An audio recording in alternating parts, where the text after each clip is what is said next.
Hi everyone, welcome to my channel. ఈ vlog వచ్చేసి కార్తీక పౌర్ణమి రోజు పూజ ఏం చేసుకున్నాను, ప్రసాదాలు ఏం చేసుకున్నాను అనేది ఈ వీడియోలో మీకు చూపిస్తాను. ఈ వీడియో కనుక నచ్చినట్లయితే లైక్ చేయండి, నా ఛానల్ని సబ్స్క్రైబ్ చేసుకోండి. ఆ రోజు సాయంత్రం తులసమ్మ దగ్గర 365 ఒత్తులు వెలిగిద్దామని చెప్పేసి అక్కడ శుభ్రం చేసుకొని ముగ్గు పెట్టుకున్నాను. ఈ ముగ్గు చాలా బాగుంటుంది. ఎవరైనా ఫస్ట్ టైం ముగ్గు నేర్చుకునే వాళ్ళున్నా చాలా ఈజీగా వేసుకోవచ్చు.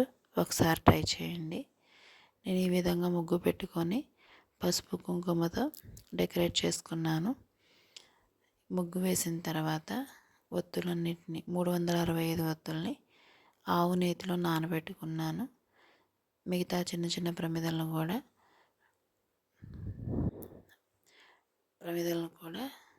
రెడీ చేసుకున్నాను. చూడండి, ముగ్గు చాలా బాగా వచ్చింది. ఈ ముగ్గు కనుక నచ్చినట్లయితే మీరు లైక్ చేయండి. ఈ ముగ్గు వేసుకున్న తర్వాత ప్రమిదలన్నిటినీ రెడీ చేసుకొని ప్రసాదాలకు కూడా రెడీ చేసుకుంటున్నాను. చూడండి, ఇక్కడ వచ్చేసి ప్రసాదాలని ప్రిపేర్ చేసుకుంటున్నాను.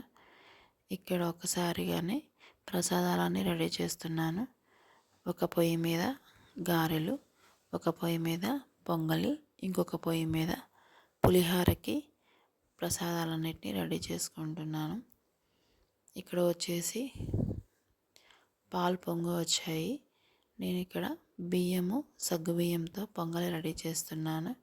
అవి కడిగి పెట్టుకున్నాయి బియ్యం దానిలో వేస్తున్నాను. బియ్యం వేసుకొని పొంగల్కి రెడీ చేస్తున్నాను.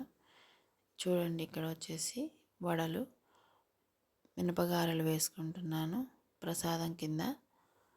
ఇక్కడ వచ్చేసి పొంగలి సగ్గు బియ్యంతో కలిపి పొంగల్ చేసుకుంటున్నాను.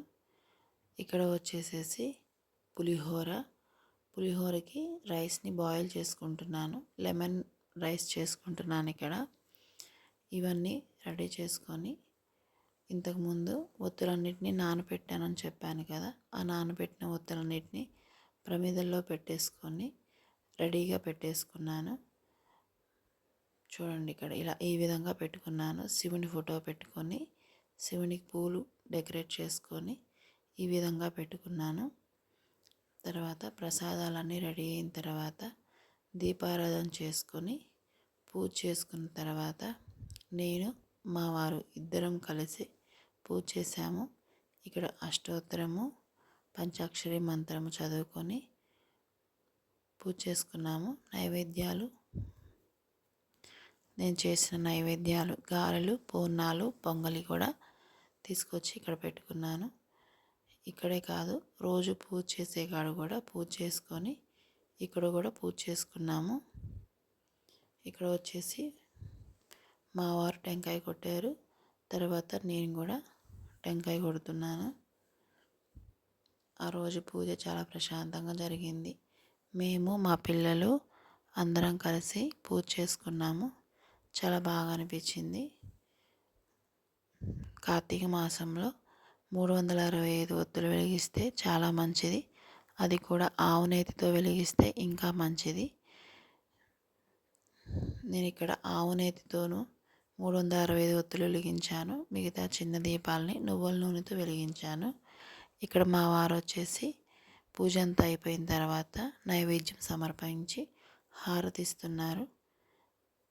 చూడండి, ఈ విధంగా హారతి తీసుకొని పూజని ఈ విధంగా చేసుకున్నాము. ఈ వీడియో కనుక నచ్చినట్లయితే లైక్ చేయండి, నా ఛానల్ని సబ్స్క్రైబ్ చేసుకోండి. Thank you.